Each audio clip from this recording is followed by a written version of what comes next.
Women in India participate in voting, run for public offices, and political parties at lower level more than men. In fact, women turnout during India's parliamentary general elections was 65.63% compared to the 67.09 turnout for men. So now that Indian women are voting more than ever, then why the Indian politicians do not think even twice before passing any derogatory or sexist comment against women, even if it is for their own benefit, their own vote bank? It is also not as if India has not seen its fair share of women politicians in both pre-independence and post-independence India. Women like Sarojini Naidu, Vijayalakshmi Pandit, Rajkumari Amrit Kaur, Begum Shahanawaz are a few who have made the cut in the Indian politics. But why misogyny still runs deep in the Indian politics even when the conventions are being changed? Indira Gandhi got away with a lot because of her stature and background, but many politicians like Mayawati, Mamta Banerjee, and Jayalalitha could not. The guest house incident that broke the ties between Mulayam Singh Yadav and Mayawati had raised serious questions about the women's safety in India when she was assaulted and beaten up in her own country. A similar situation and a more depressing one took place in the Tamil Nadu Legislative Assembly with the actor turned politician Jayalalitha. She was allegedly attacked by the ministers in the opposition. She said they grabbed at anything they could lay their hands upon, like the chairs or the mics or the heavy brass bell. It brought shame to the whole nation when her sari was being pulled and torn by the men in opposition. Why can't political opponents criticize each other for their flawed politics without launching an attack on the looks and the clothes of women? And every time these hate comments are delivered in the political sphere, misogyny's existence becomes more persistent. Since we rarely see any male politicians getting scrutinized for their physical appearances, maybe these men get disturbed by the intelligent and independent women against them. Time and again, Smriti Irani has been subjected to body shaming and crude comments against her personal life. BJP's Uttar Pradesh Vice President Dayashankar Singh has repeatedly used Vaishya, meaning prostitute, for Mayawati in his derogatory remarks. Even Priyanka Gandhi also became victim to sexist comments and chauvinistic attitude of politicians. The issue gets more serious when these politicians, who are the lawmakers of the country, start objectifying women, coming up with the reasons to back the rapists and humiliate women based upon their choice of clothing when they have more important tasks to look after. It compels the already patriarchal society to involve in running down of women for not having a child or not being married or treating her ambitions rightly. The recent ripped jeans remark was out of everybody's expectations.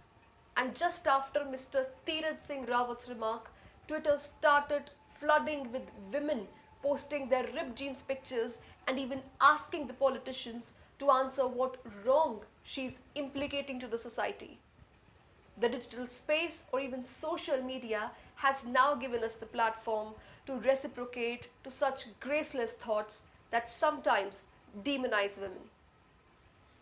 Alas, these comments from the past may aggravate the fumes to your already boiling blood. It was 2014 when Samajwadi chief Mulayam Singh Yadav at a rally in Moradabad said, अब बाद में उनका मतभेद हो गया और मतभेद जब हो गया तो लड़की जाके ब्याह देती मेरे साथ रेप किया। अब बेचारे को 3 को फांसी हो गई। क्या रेप में फांसी दी जाएगी? 3 लड़के हैं, गलती हो जाती है तो 3 को भी फांसी दे दी बम्बई में। अब सोचिए आप, ऐसे कानूनों को बदलने की कोशिश की जाएगी तो उपयोग करने वालों को सजा देंगे और झूठ रिपोर्ट करने वालों को भी सजा का प्रावधान किया जाए। We are not promoting any capital punishments here since we know that it comes with lot of serious implications like the less reporting of cases or poor being falsely held guilty by the powerful rich people. But here, the man is a repetitive offender and a continuous speaker of such outrageous and sexist thoughts. अगर कोई लड़की अपनी मर्जी से या जबरदस्ती किसी के साथ जाती है तो इस्लाम में दोनों को सजा दी जाती है। मैंने रिलीजन की बात किया है। तो ये मॉडर्न जमाने में आजकल जो है लोग जो है अपनी सभ्यता को भूल चुके हैं, धर्म का कोई ख्याल नहीं कर रहा है और ये हमारा देश धार्मिक देश है। यहाँ न तो हिंदू भाई न तो मुसलमान कोई भी व्यक्ति इस बात को बर्दाश्त नहीं करेगा कि कोई अविवाहित व्यक्ति और आदमी और औरत एक साथ में रहें और सब कुछ करें। डमरू बजा रहा है अमेरिका, डमरू बजा रहे हैं सब मॉडर्न देश के लोग और हमको उसी सभ्यता में ले जा रहे हैं। ये सभ्यता आज जो है भारतवर्ष के संस्कृति को खराब कर रही है। Following the footsteps of his colleague Abu Azmi, even spoke some very disgraceful things in an interview. Cabinet Minister Sri Prakash Jaiswal also went too far while congratulating Indian cricket team for their win. और उस समय का नतीजा भी अच्छा निकला कि भारत जीत गई और लोग उत्साहित हो गए। और मैं समझता हूं कि हमारे कवि और शायर हजरात जो आए हैं ये भी ज्यादा उत्साहित हुए होंगे। नई नई जीत और नई नई शादी, इसका अपना अलग महत्व होता है। जैसे जैसे समय बीतेगा जीत पुरानी पुरानी होती जाएगी, जैसे जैसे समय बीतता है पत्नी पुरानी होती चली जाती है, वो मजा नहीं रहता है।